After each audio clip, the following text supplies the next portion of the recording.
Hey, so we are on the road again. This time we are doing our big east to west coast tour, and we've started the video quite late in the trip. We've already got a full day's driving behind us. We are currently 3 kilometers from our junction to turn off to our campsite near Bloemfontein, and then tomorrow we'll wake up and we're going to make the big 7-hour drive to Augrabies, and hopefully there's still some good water there. And let's have a look at how we're looking at the moment.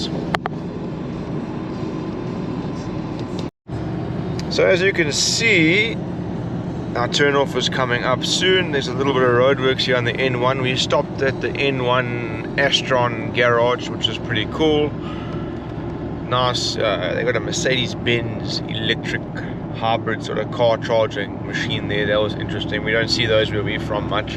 I'll show you guys that campsite, and then hopefully tomorrow is another really nice day like today. Right guys, we are at camp now. So this is my little setup. The cruiser is set up nicely. It is a nice little campsite. We'll take a walk around shortly and have a look. We are camped alongside the ablutions. There's 220 volt as promised, little dustbin.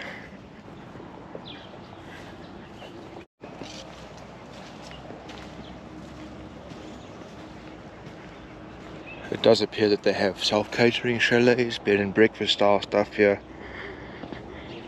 The best bet would be to hop onto the website, which is River of Joy, and then just check what's available. We phoned, the lady's name was Bertha, and she was able to assist us with a telephonic booking, and we did an EFT payment en route to the campsite.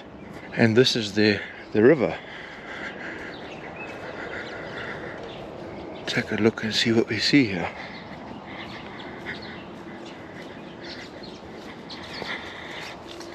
Sure, this is beautiful, man.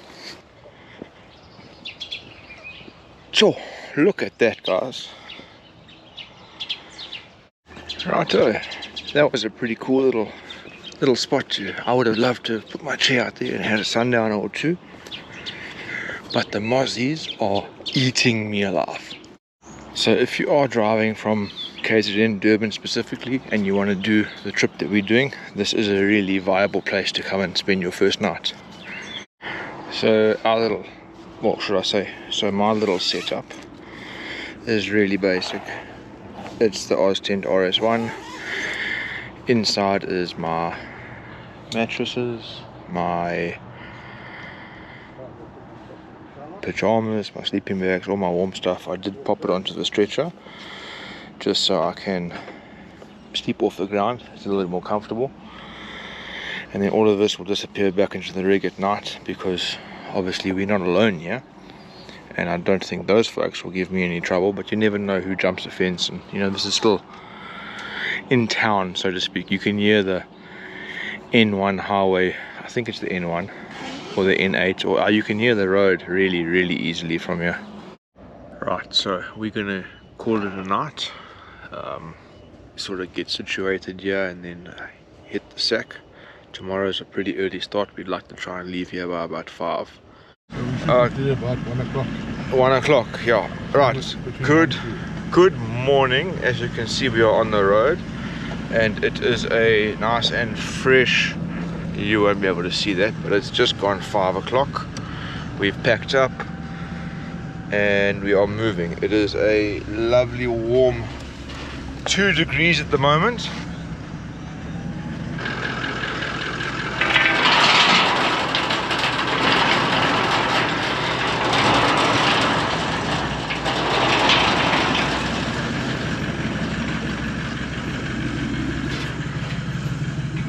There is the number and the name of the place that we were at. Quite nice. 100% recommend as a stopover if you're passing Bloemfontein area on the N1. Our first sighting of the Vaal River. Check how wide it is at the moment. We just stopped here on this bridge. Unbelievable amount of water.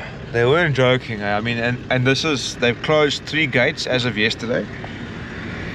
So they opened up 10 gates on the Vaal. 3 of them have been closed, and look at this still. It is quite cold still, 6 degrees, but unbelievable sight. I've never seen the river like this before. Check that out, some sort of cemetery that's now underwater. Yo.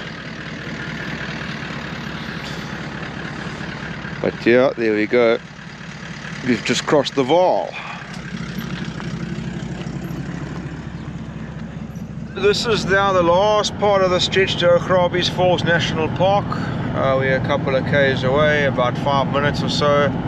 You can almost see the water coming up from the falls in the distance there. It's quite incredible. We definitely are holding thumbs. I'm not sure if they allow day. You can see there's it there. I'm not sure if they allow day visitors. I have no idea how it works. Last time we were there, we rolled in, it was empty, there was no one.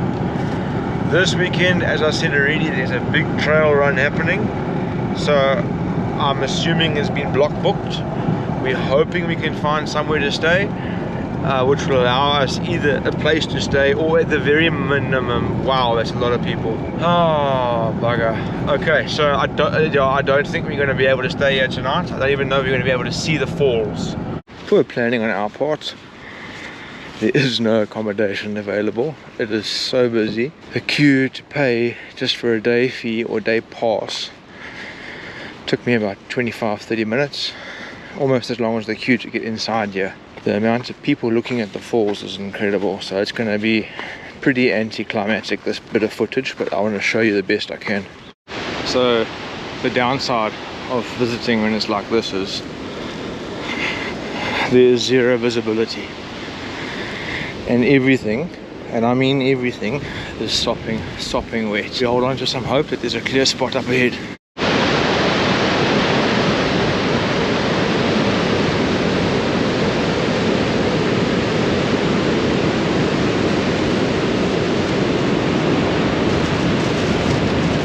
So that was a bit of a bust. I got some footage. You would have seen it already. I'm trying to dry some stuff out here. There's our exit pass.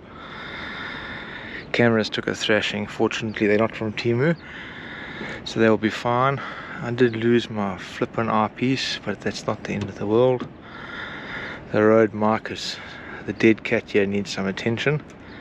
It's sopping wet, but otherwise,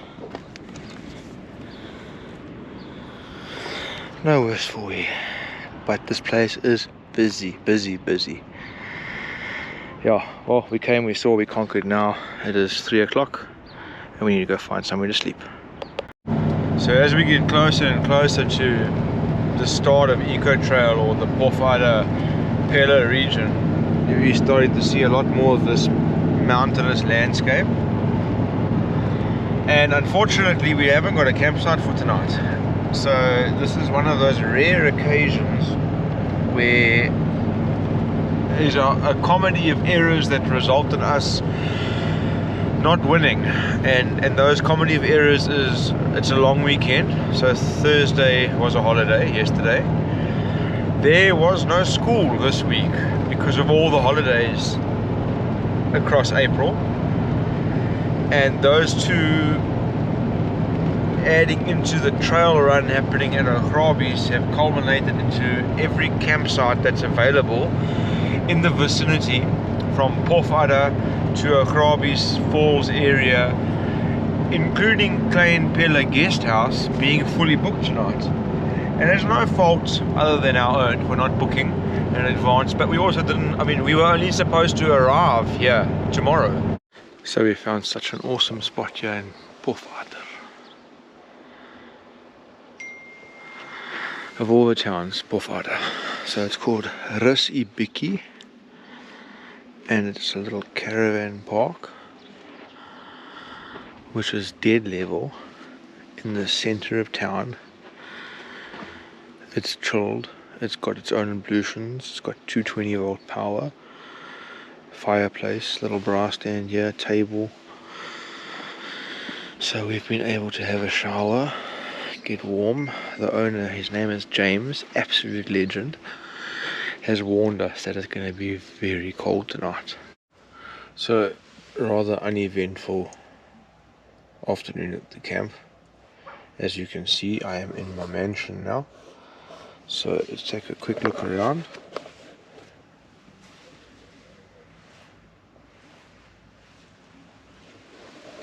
Everything you saw there is essentially my EDC bag and a spare jacket in case I need to move around at night out the tent. The hoodie that I'm wearing is not warm enough for the current temperature, which is just about to drop below 10, and it should get close to about 3 overnight. I have my power bank, my phone, my water bottle, and obviously my headlamp, which provides light for this video, but my Ace Beam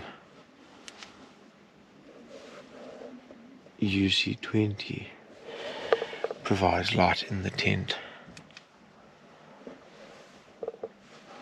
This morning, beautiful, cold, and we're going to pinch a little bit of water to fill up our grey water tank. We'll start the trip with some clean-ish water. Let's get it going. You take this, let me go do that. Come on. Oh yeah. Phew.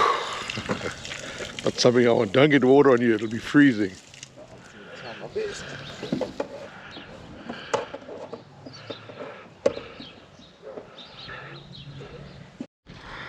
Okay, topping up the tank. Sorry, the GoPro, I got 51% battery left, but it's so cold here, it just wants to turn off the whole time. So we're filling up the tank, and then we're gonna go look for a little shop. My plan is to get us 2 bags of charcoal, 2 bags of wood, 2 packets of firelighters, and that should keep us going until we get to Fuels Drift, which I'm hoping we'll be able to get a little bit more wood there and then continue the last couple of days of the trail. We are missing out at least 2 days of the trail due to closures and flooding, so we're making the best of what we got. But the weather is fantastic, and it's supposed to stay this way for quite some time, so we'll see. It was a nice 7 degrees this morning, which was a lot warmer than Bloemfontein's 1 degree, so we were able to get up and get going. No stress. Packing up to the campsite is relatively easy. There's no major difficulty there. Probably the most difficult thing I would say would be putting the tent up on the roof.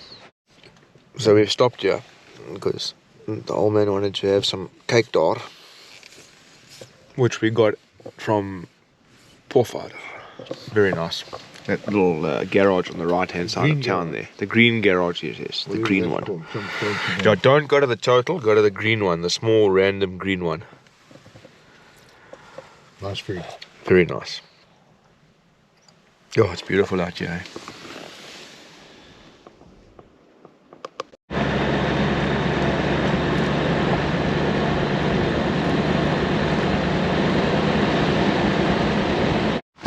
Okay, so the trip's hardly even started and we've already utilizing every opportunity we can to explore. So we spotted that quiver tree in the distance there, which seems to be accessible by stepping over this flood damaged fence. You can see they've had water come through this area, and I'm a big lover of quiver trees, especially when they have been inhabited by sociable weavers. Oh my word, there's so many cool things to look at here, guys. I'll show you on the way back what I saw. How amazing is this? Buddy, stand there. Look at the size of that tree. Wow. You can hear the babies chirping. Right, let me turn the microphone around, guys. Oh, you got to be careful because often you'll find Cape Cobras and stuff inside these nests. Wow. So that's the gate going into Klein Pella. I am not 100% sure, but I think we've got to go down here to get onto what the map refers to as part 4 of the trail. Like I said, part 1 2A and 2B in part 3 is closed. I'm sure you can hear the corrugations are quite bad, so that is something to be mindful of, guys, if you need to prepare yourselves, and we've hardly even started.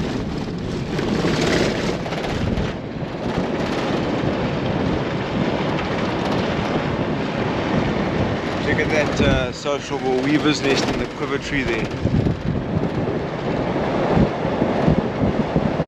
So we've just stopped here next to this reservoir because something's on fire inside of it.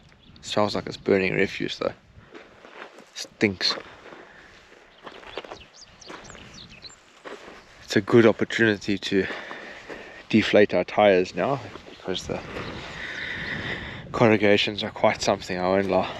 Check, I just love this though. I wish Malachi was here. He loves these quartz stones. Look at them all here.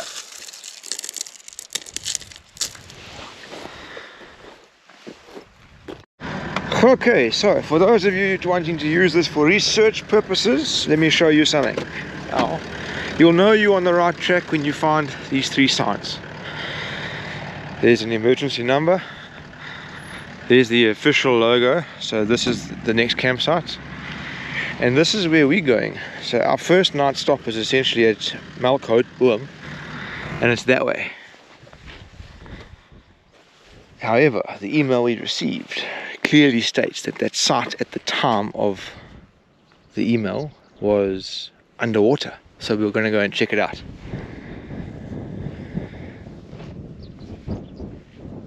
This is pretty cool though.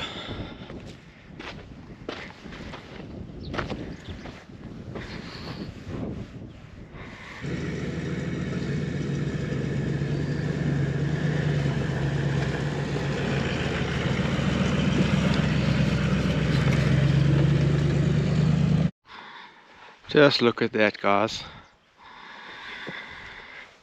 Wow-wee. So this is what'll take time on the trail, I reckon, guys. We've barely started and we came along this road, stopped there, got out, and just there's a little koppie here, so I said I want to climb it. I found this bolt. It's pretty cool, random. It's mine now. And here we are. It's like you'd say we were on the moon.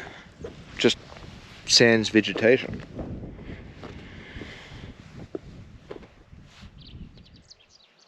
I mean, I don't know. Shit, that's overwhelming considering I've been trying to do this trip for years now. If you pass this Jetta, this abandoned one here, you know you're on the right track. So we've continued, you rejoin the district road through the gate, you travel the district road for about a couple of k's, then you turn right, you'll see a sign saying Witbank, turn right, you go down that road like we are now. Hopefully we'll be able to make some more interesting content just now once we put this initial part behind us.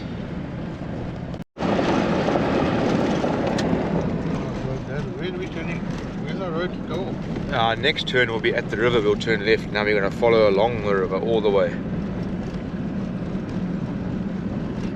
So what we've done is we've come essentially all the way down. There's loads of other little routes and things that you can take, but we've come straight along to the river now, and we're going to move across the river and just see how badly flooded out everything is. Because we've been told by many people that how dangerous it is, how difficult this trip will be, how reckless we are for going in one car. But again, it's easy to make these sort of allegations and pass these comments when people themselves have not done a trip like this. Their comments are based off of hearsay and chat around the bra. So we're out here, we're going to go look. You can see the river, it's quite visible. Doesn't look that significant at the moment to us, so we will follow along the river as much as we can. But wherever there's a road that's closed, there's going to be a route around it. So here's something cool. This is Witbank that we've made our way to. Like I said, we bypassed quite a bit of stuff. So this is where there's another tourism information checkpoint, which I'm not sure if it's open. The door's open, but no one is there. So Take that rock here.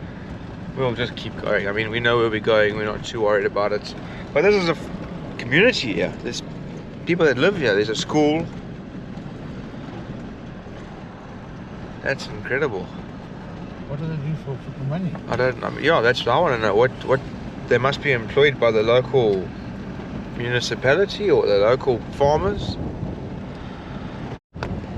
So what you want to do is pretty much just head straight through the town and be mindful of the kids, because they run out of the car trying to get you to give them sweets and cold drinks and stuff like that. So I just want to show you guys. I mean, this is arguably what we've been. It is pretty. Baboons. There's some baboons. It is pretty out here. Don't underestimate what I'm saying at all. But every video that we watched seems to have only focused on points of interest and spectacular scenery. We've passed through rubbish dumps, we've passed through farmlands, we've passed through what we're driving through now, which is cool, but I haven't really seen many other people show this sort of thing. They only show what we showed earlier. For example, when we climbed that little koppie and we were looking around. So not all of it is incredible off-grid, wow. You know, I would say the last 2 hours we've been driving past power lines, and now we're driving in this section and there's cattle grazing and all sorts happening. But it is remote, and I can confirm there's no cell phone signal. So should you run into trouble, you are walking back to Witbank and you're going to have to praat met die mense daar and ask nicely for help, of which I'm not sure how much you're going to receive.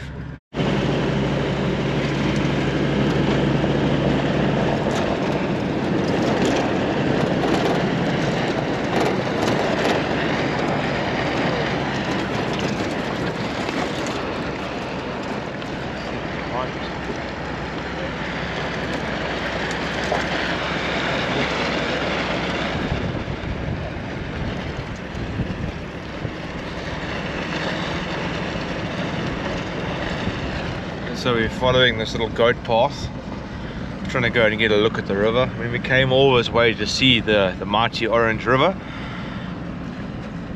and here she is in all her glory.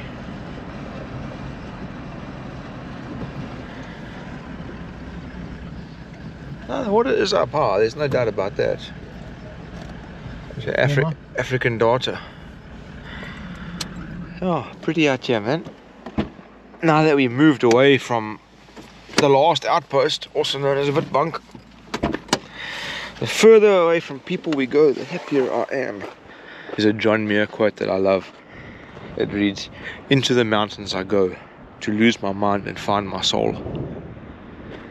We've seen several of these little outposts or informal sort of living quarters and things along the way here. Some have got people staying in them actively, others not. Right on the river. But yeah, they are very close to the river. Quite a large number of them have got livestock, goats, or some form of what looks like it could have tried to be a cow. But that seems to be the subsistence side of things out here. But yeah, it's not really something we saw in too many of the videos. But we are running parallel now with the river, and the beautiful mountains are on our left, and we're just hoping that we can get further and further away from any other people.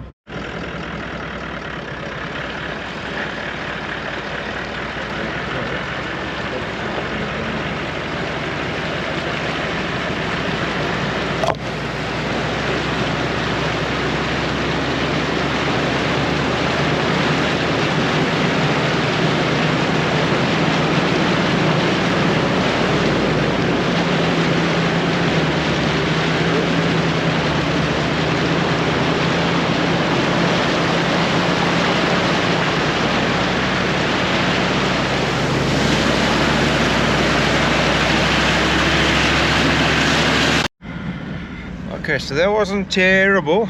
It looked a little bit more severe than what it was, but we persevered, and we sent the old man to walk it. He's got his pedicure done and dusted now, and we are continuing forth. So we have another water crossing to contend with, and this one looks to be on the deeper side and quite muddy. Let's have a look at the bottom here. Oh god, that gets deep quickly. Okay, so we're knee deep already. Okay, so I've rolled up the pants a bit. Let's do this again.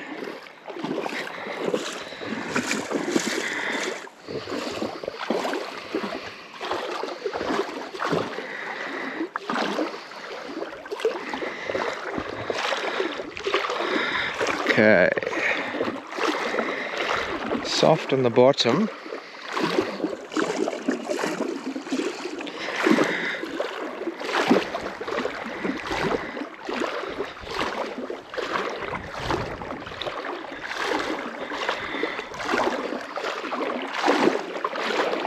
Alright, so that was a complete bust. So the unfortunate thing is we are there where the arrow is, and we have to go to there where my thumb is, and tomorrow night's campsite is there where my thumb is again, and we're not going to get to either of those. So we now have to go back and really hope that this road here is accessible, and we can drive up back to the main district road along, and then drop down somewhere where there's no people and try and find a campsite somewhere. But yeah, this is a bit disappointing, but we'll go look anyway.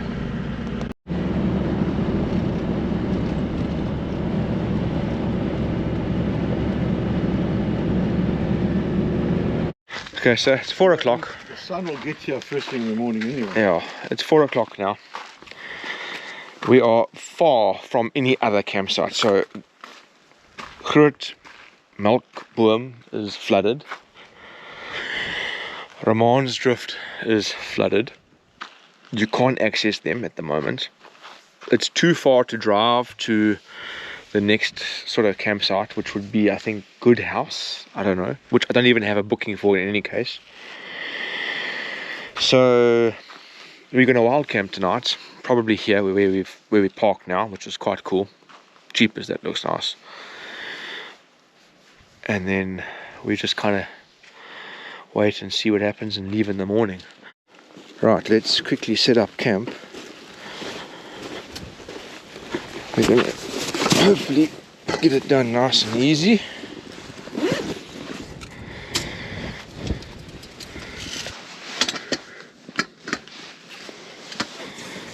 And then it pops out. Voila!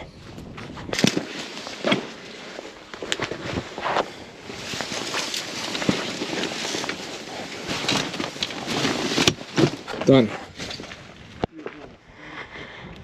What a campsite. Completely wild, off grid. This is where we came to, this is where we got to. So I've decided to camp underneath this little rock. We got our fire going here, semi-sheltered. And now it's time to make some bread.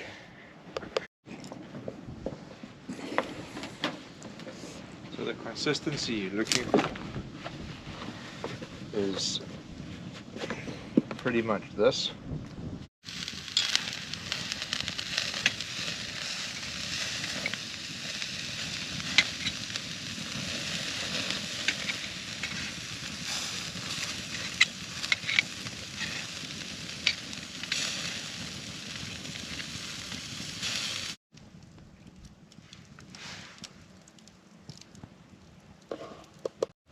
Check at that. Literally that easy to do this.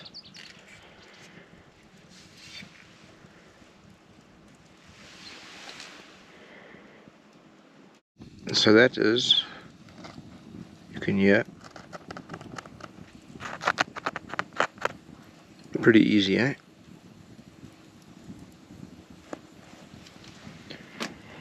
don't have to carry full loaves of bread when you're camping if you know how to make it yourself. Right guys, check this out quickly. Look at the sunset. I don't know if you can see it as well as I can, if the GoPro will do it justice, but whew, what a privilege to be in a place like this. Yo.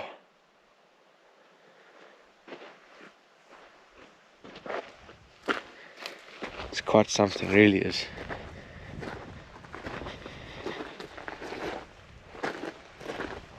Just want to show you how desolate this place is. As far as I can see, there's just nothing. Nothing, nothing, and more nothing. And then here we are.